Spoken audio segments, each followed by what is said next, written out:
Welcome, coaches, to the Dream to Six Style Guide. What we're going to do here today is go through some 5 pieces of your Instagram feed posts that you can fix or clean up to get more athletes reading more of your stuff, which is the key thing that we want. Is we want athletes to read our posts. We don't want to spend all this time creating and then have everybody just scroll by, right? So we want things that help people make it easier to read, get more space on Instagram so it's not getting crowded out by other things, and get our points across so that athletes will trust us more. I'm have a little funny throat today, so I apologize in advance. But so I have 5 things I want to go through today that will help you with your Instagram feed posts. So let's get started. So the first one is always resize your post to 1080 by 1350. Why?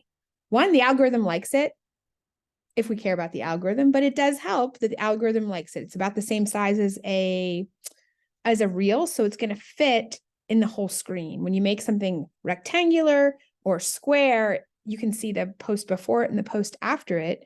You can also even sometimes hear the music, if there's music or a reel from the other post, which is going to distract people to scroll right by. So we want to take up all the spaces we can, and 1080 by 1350 takes up the space, but it also gives that little hint of our caption to get people to read that, okay?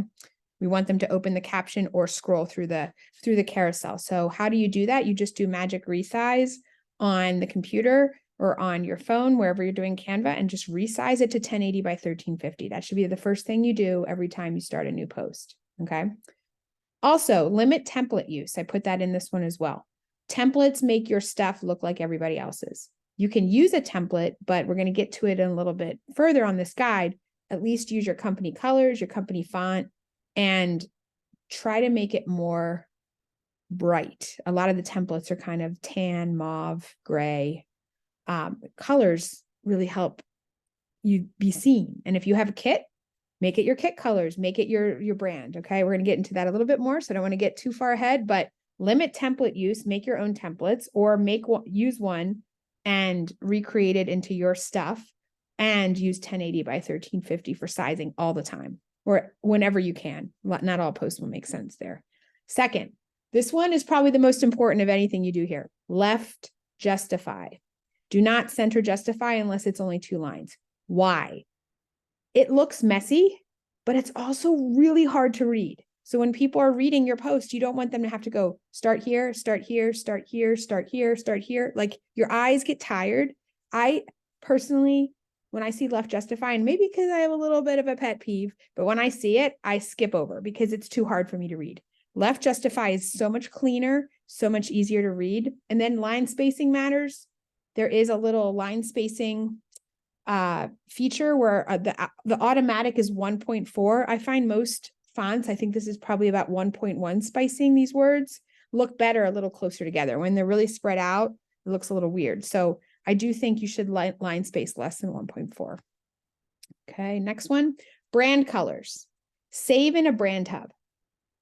It's going to take Canva Pro, but save your colors. Go look at your last kit design. Go find out what the Pantone colors were. You can just Google it and change them to the hex colors, and you can put that 6-digit code right into Canva and save it. Now you have the same exact colors for every post. It's really easy and really quick. Try to use one of your brand colors in every post. If your brand colors are black and yellow, should every single post be black and yellow? No. Back in like 5 years ago, it was really cool to have these feeds that looked exactly the same. You don't need to do that, but you want to anchor your posts with your colors. So when people are scrolling by, they're like, they don't even have to look at the name. They're like, oh, that's probably so-and-so. Okay. This is subconscious type stuff that we want the people that are following us to get that touch point without even spending too much time on the post. They're going to go, oh, this is Coach John's stuff. I recognize this color of green. It's his stuff. And it gives them a subconscious touch point, okay? And they'll be like, oh, I really like Coach John. I'm going to read it. This is all stuff going on. We want to always anchor back to who we are, okay? So let's add your brand colors into the brand hub, and then add 1 color at least per post. Next one, brand font. Same thing here. Have a brand font, use it all the time.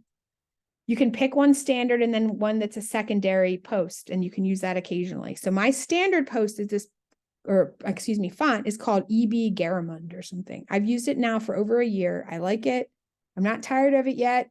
It works really well. It comes with 3 automatic boldness that you, if you hit the little caret thing or arrow, you can see like normal, bold, extra bold, I think it's called. So it has a couple options and it fits in a lot of different posts. And whenever I use a template, I change it to this font so that it gives continuity. Go look at my feed right now. You'll see every single post is this font. I have a secondary post called, or font called Lemon Tuesday. I just like how it looks and it's good for my signature, and I don't use it very often because it's hard to read, but I do have it as my signature in many of the posts, and it's also in my logo. So I have it anchored between all those things. The secondary post where you're like, or font, I'm having trouble with this one today. If you're looking for 2, just Google font pairings, and you can see ones that look good together, and you can find a group. There's Pinterest, there's all this, there's some Instagram influencers, there are Canva experts that have examples. If you already have a standard font, you want to find a secondary, you can do the same thing. You can just Google your font with a pairing, with the word pairing, and it'll give you some options. Okay. And the last one is have you somewhere. Okay. The best posts are going to have picture of you somewhere. Okay. And the order of how good something is to have you in there is your video of you is the most important. Second is a picture of you, then your logo, then just your signature. What does that even mean? Athletes do not hire a logo. They do not hire a kit. They hire you, the coach. Okay. The more you that's in the post, the better engagement it's going to get. I've read somewhere that posts that have a picture of you or have at least 40% more engagement. And you'll look, if you look at your reach, you'll see all the pictures of you ones are at the top. Okay. If you look at your insights. So see if you can sneak a picture in there through a frame, add your logo, add your signature, do something. You don't always have to have a video every single time of you. Mix it up, but realize that the more you in the post, the more engagement it will get, and the more the athlete will read your post. Okay. The more engagement it gets, the more reach it gets, the more likely it's going to be read by the person. These style guides not only make your style guide recommendations, not only make your Instagram look better, but it also anchors more of you so that subconsciously the athlete that's scrolling will see your stuff and know it's you, but also will get them to read it. So I really recommend that you check this out, try it out, and then let me know how it goes.